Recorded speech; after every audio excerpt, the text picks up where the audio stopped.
E eu quero convidar você a abrir sua Bíblia comigo. No segundo livro da Bíblia, o livro de Êxodo, capítulo 5. Êxodo, capítulo 5. A partir do verso de número 20. Êxodo, capítulo 5, a partir do verso de número 20. Nós estamos nessa campanha. Essa campanha, como eu tenho dito, ela é dividida em 4 estações. E a palavra que nos orienta nessa primeira estação é a palavra acreditar. Nós estamos naquilo que eu tenho semanalmente chamado de estação da fé. E nessa manhã eu quero pensar um pouco com você sobre como a fé pode nos ajudar a, na caminhada da vida, vencermos o desânimo.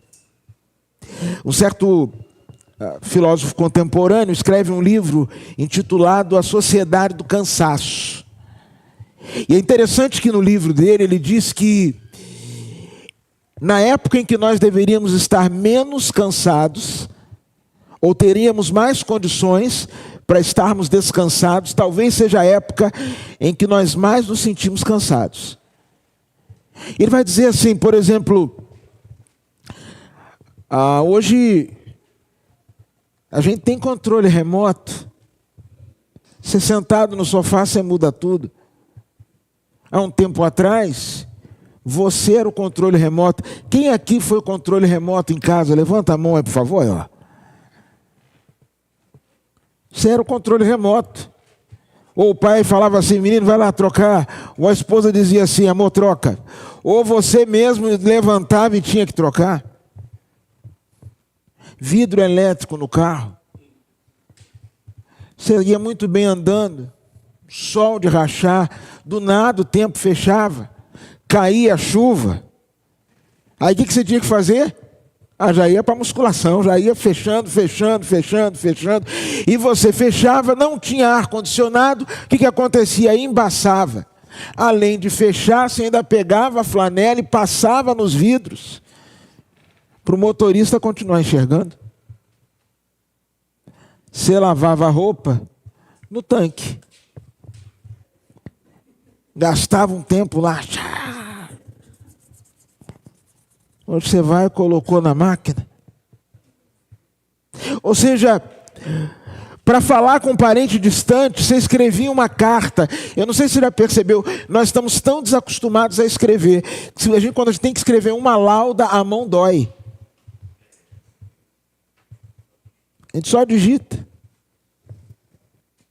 E hoje você está com saudade de um parente distante, você faz uma chamada de vídeo. Ou seja, na sociedade, aonde tudo concorreria para estarmos mais descansados, mais tranquilos, é a sociedade onde nós nos encontramos mais cansados. E o cansaço ele vem de variadas fontes. Vem das nossas expectativas frustradas. O cansaço ele vem de situações que não se transformam. Ele vem de desafios que são maiores que as nossas possibilidades. Ele vem de palavras de desencorajamento que recebemos. Ele vem muitas vezes como fruto de uma autoimagem que temos, ou de conceitos que temos a nosso respeito. E às vezes, irmãos, na caminhada com Deus, ou na caminhada da igreja, nós somos visitados pelo desânimo e pelo cansaço. E como é que a gente vence isso? Eu preciso dizer aos irmãos que existirão momentos nessa nossa campanha em que nós ficaremos cansados. Quarta-feira a gente teve uma reunião aqui onde a gente falava, por exemplo, sobre um tempo onde nós vamos ter que derrubar paredes. E aí, eu creio que foi o pastor Alcides que disse assim, gente, a gente quando derrubar isso aqui, a gente vai ter que empacotar, fechar. Usou um termo que agora me falha. Para que não entre poeira, por exemplo, em nenhum componente de uma mesa. Imagina se entra poeira num componente de uma mesa dessa, vai embora a mesa. Tudo vai ter que estar hermeticamente fechado. Ah, foi lacrado, exatamente. O irmão sugeriu que fizéssemos uma lacração aqui na igreja. Eu estava tentando lembrar, mas me fugia o termo, pastor. Então, nós teríamos que fazer a lacração da acolher. E aí, eu fiquei olhando, pensando, meu Deus, isso vai dar um trabalho. E alguém disse, quando derrubar a parede, a gente tem que arrumar um lugar para se reunir, porque não tem como a gente ficar tendo culto com poeira, pelo menos por 2 semanas. Às vezes, irmãos, a gente cansa antes de começar. Já aconteceu isso com você? E eu acredito que a fé é um importante componente para que eu e você não fiquemos de braços cruzados diante das lutas e dificuldades da vida. E a Bíblia diz assim, Êxodo capítulo 5, a partir do verso 20. Ao saírem da presença do faraó, encontraram-se com Moisés e Arão, que estavam à espera deles. E lhes disseram, o Senhor os examine e os julgue. Vocês atraíram o ódio do faraó e dos seus oficiais sobre nós. E lhes puseram nas mãos uma espada para que nos matem.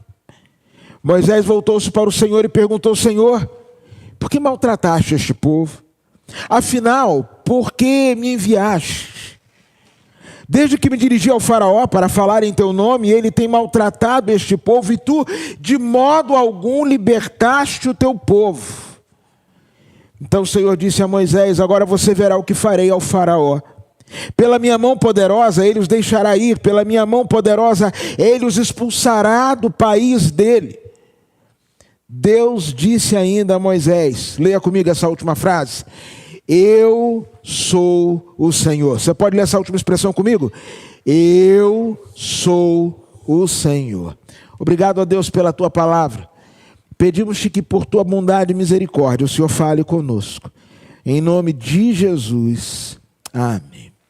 Irmãos, você conhece a história, o povo estava há mais de 400 anos escravizado no Egito. E há um momento em que o clamor, o choro, o gemido do povo chega aos ouvidos de Deus. Não que Deus não percebesse o sofrimento do seu povo, mas há em Deus uma hora determinada para todas as coisas acontecerem. E Deus então envia Moisés para ser um instrumento de libertação para o seu povo.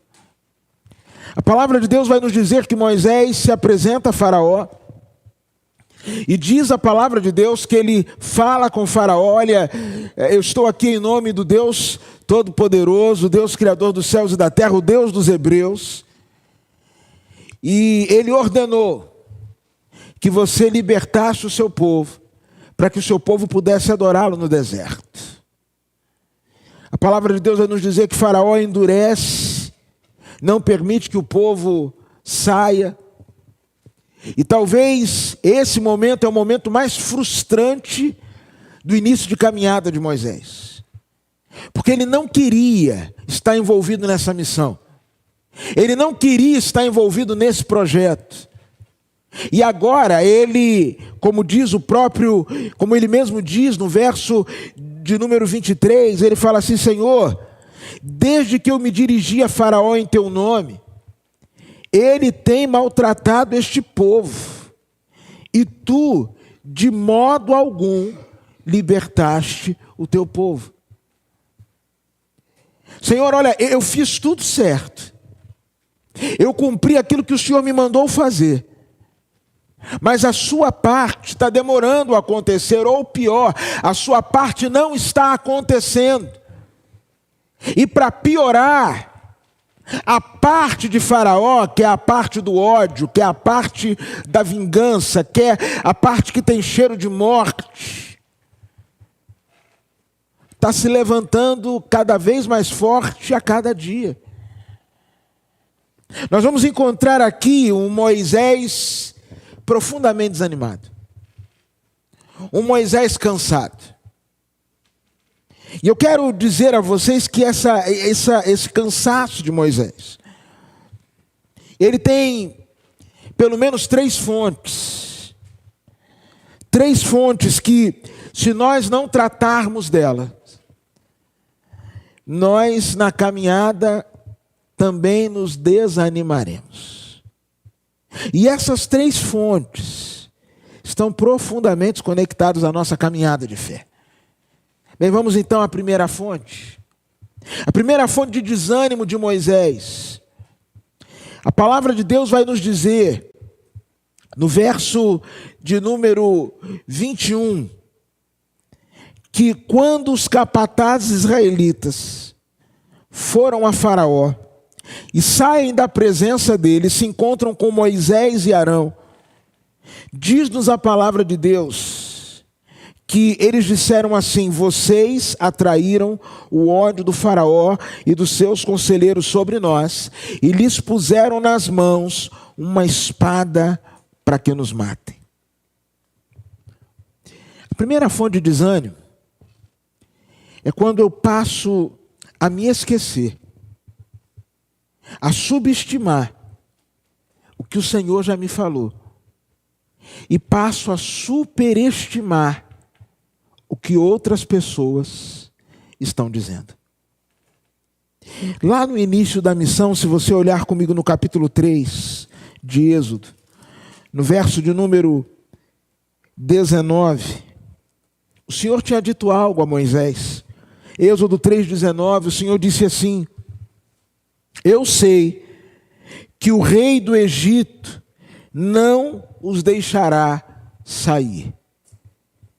Antes que tudo acontecesse, Deus já tinha dito: não vai ser fácil. Vai haver resistência, vai haver luta, vai haver dificuldade. Não pense você que você vai chegar lá, falar, e assim que você falar, todas as portas se abrirão. Não vai ser assim. É por isso, irmãos, que é tão importante nós entendermos aquela verdade do Salmo 119, quando ele diz assim: eu escondi a tua palavra no meu coração, para eu não pecar contra ti. E pecado, irmãos, não é só o mal praticado. Pecado é também o bem sonegado. E às vezes este bem que é sonegado, ele é filho da falta de fé.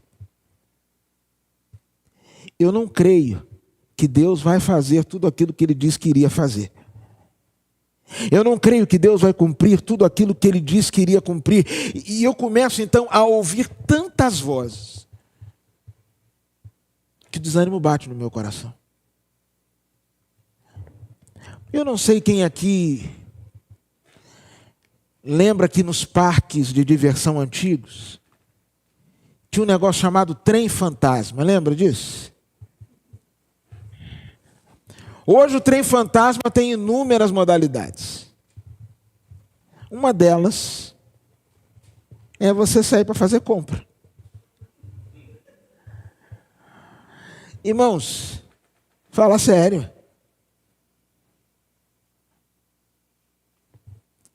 Ontem eu fui ao mercado. E aí eu comecei a olhar. E aqui,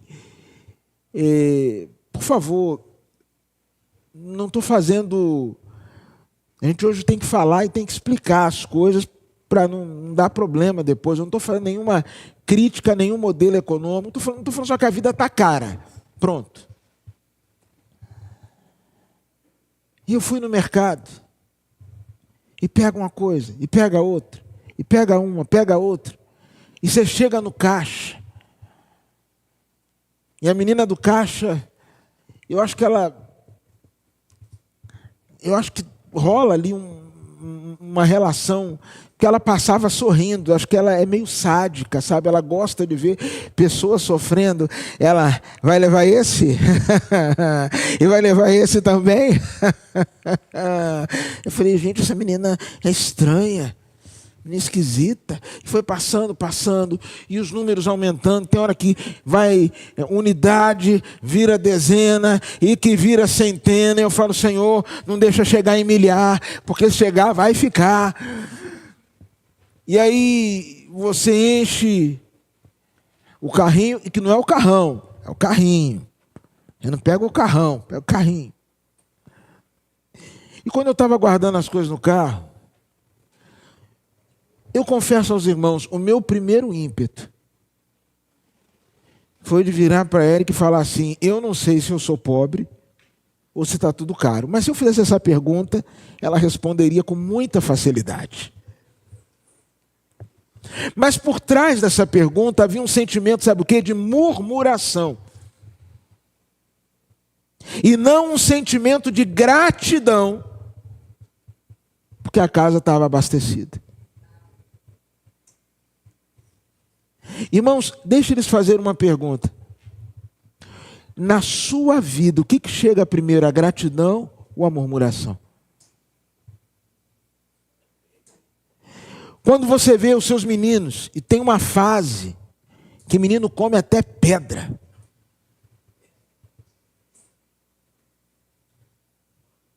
Eu fico vendo o Caleb, e eu falo assim, meu Deus, como esse menino come, meu Deus. E está no acampamento dos embaixadores do rei, outra noite ele me ligou e falou assim, pai, eu comi uma feijoada aqui, eu nem sabia que eu gostava de feijoada. Estava boa, Caleb, estava ótima. Comi carne de sol, comi carne de porco, comi carne não sei o que. Eu falei, valeu, meu Deus. Jesus, Maria e José no mar da Galileia. Eu posso ter uma atitude, que é de reclamar que esse menino come. Tem um ser vivo chamado mussaranha, você pode pesquisar. É um ser desse tamanho, que tem um metabolismo mais rápido, mas ele come o dia inteiro, 24 horas por dia está comendo. Mussaranha. Ou mussaranho, uma coisa assim. Não precisa pesquisar agora no Google, não. Senão você vai sair da bênção. Então, eu falei assim, esse menino é um mussaranho, só pode ser. Ele está comendo o dia todo. Agora, eu posso reclamar disso ou posso agradecer. Porque o menino está com saúde e porque Deus tem dado condições. Qual foi o problema de Moisés aqui? A reclamação chegou tão alto, chegou tão forte, que ele se esqueceu daquilo que Deus lhe dissera. Irmãos, nunca se esqueça que fé vem pelo ouvir e ouvir a palavra de Deus. A Bíblia diz no Salmo 62, uma coisa disse Deus, 2 vezes eu ouvi, ou seja, às vezes aquilo que Deus fala conosco precisa ficar ecoando dentro de nós. Nós ruminamos a coisa errada, irmãos. A gente rumina a murmuração, a gente rumina o ressentimento, a gente rumina a dúvida, a gente rumina as mágoas, a gente rumina o passado que a gente não pode resolver. O passado está feito. E a Bíblia diz no Salmo 1 que o homem feliz, a mulher feliz, o bem-aventurado é aquele que medita na lei do Senhor de dia e de noite. E a palavra meditar ali pode ser comparada à ideia de um ruminante. Você chega perto do boi, ele está sempre com aquela boca mastigando algo. Ele está sempre ruminando. O que você tem, com todo respeito, ruminado? Bem, a nossa fé é vencida pelo desânimo quando a voz dos capatazes é mais forte que a voz de Deus. Quando a voz da hora é mais forte que a voz eterna. Quando a má notícia do momento é mais forte que a notícia que no passado por Deus nos foi profetizada. Deus disse, não vai ser fácil, mas Moisés se esquece disso. Coloca de lado o que Deus já tinha falado para ele e se agarra ao que os capatazes estavam dizendo a ele. A história continua. Perdemos a nossa capacidade de crer, irmãos. Ou somos enfraquecidos na fé quando não entendemos que Deus tem seus tempos e estações. Deus tem seus tempos e estações.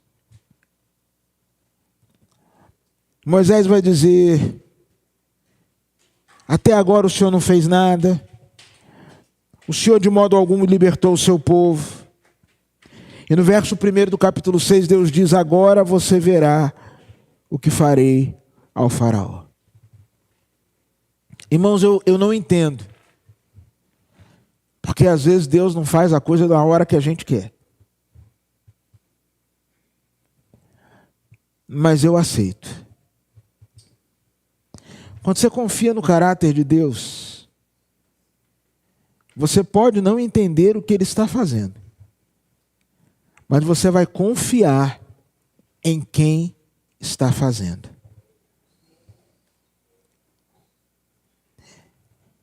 Eu nunca entendi por que Jesus, sempre me questionei assim, por que Jesus, quando Jairo foi procurá-lo, não curou logo o cidadão, a filha do cidadão, parou, tratou da mulher do fluxo de sangue, deixou a menina morrer. Meu Deus, isso tudo, se no final já ia curar. Por que ele não fez como fez com o servo do centurião, com Lázaro, da onde estava, deu uma palavra para que Lázaro fosse curado? Para que tanta demora? Eu não sei, mas eu sei que há um tempo determinado para todas as coisas. E eu tenho pedido a Deus: Senhor, me ensina a focar mais no fato de que o Senhor está fazendo, do que na pergunta inquietante: quando o Senhor vai fazer? Moisés, ele se esqueceu que o Senhor estava fazendo. Quando? Eu não sei. Quando? Eu não sei. Irmãos, eu acredito nos projetos que Deus tem para a vida da nossa igreja, para a sua vida, para a sua história, para a sua família. E a Bíblia diz que os planos de Deus são planos de paz e não de mal, para nos dar um futuro e uma esperança, mas às vezes tudo parece tão difícil, tudo parece tão distante, tudo parece tão intangível, que a gente fala assim: esse negócio não vai acontecer não.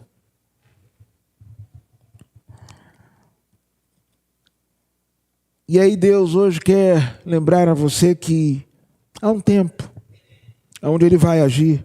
E é interessante que Deus fala no capítulo 6 que vai agir, mas a grande verdade é que o povo só sai do Egito lá no capítulo de número 12.